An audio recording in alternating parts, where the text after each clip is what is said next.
Marching to the beat of a world where if we miss a step, we get stepped on. We are taught not to show weakness, ask for help, or seek healing. Cadavers carrying on as if we were healthy. This is how they defeat us daily, by teaching us to violate each other while everyone else watches and are convinced they can do nothing. We learn to be powerless and empty.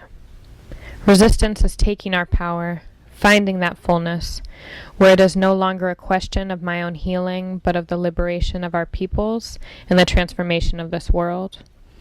A world that would never have this kind of violence. I will not find healing until we get there.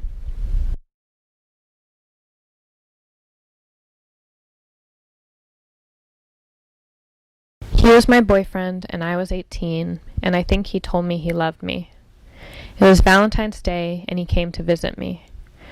We spent time with our friends, our community, and drank. We walked back to my apartment, and he was more drunk than I was. In my bed, I told him to stop, and he didn't. And I told him again, and he didn't. And I gave up and waited for it to be over.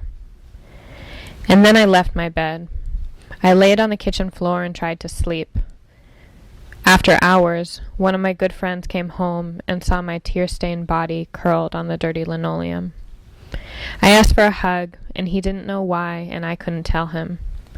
Later, I went back to my bed because I had nowhere else to be, and he was still there, and I tried to sleep, and he tried to do it again. The next morning, I broke up with him in an act of defiance and self-determination, though my community told me I was breaking his heart.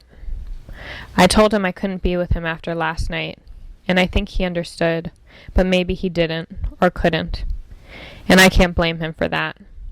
We never want to know the worst of ourselves. The days that followed were a blur, and I remember little more than laying in my room.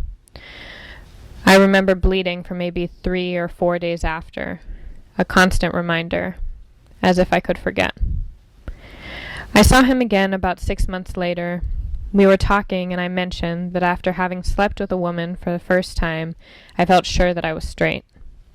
He disagreed with me and told me I was a lesbian, and that was the reason we had broken up.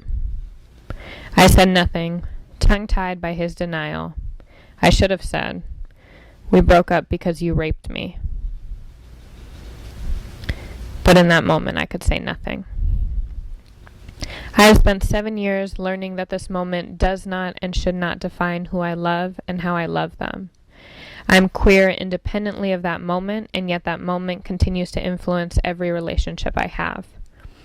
I constantly fear my partners will rape me when they touch me as I am sleeping, or when I walk with them alone. No matter how intentionally they love me, or how much I rationalize my triggers. In a community the size of a small town, where you could whisper a word one place and be heard by everyone within the hour, that is, if you dared to speak, and if others chose to listen, and if anyone wanted to believe. It matters to me because I'm not the only one. And one day, if we are ever to smash a system and be midwives to a new world that is worth living in, we will have to engage with stories like this one and hold everyone involved so softly and firmly that they emerge strong, whole, and able to continue loving and struggling.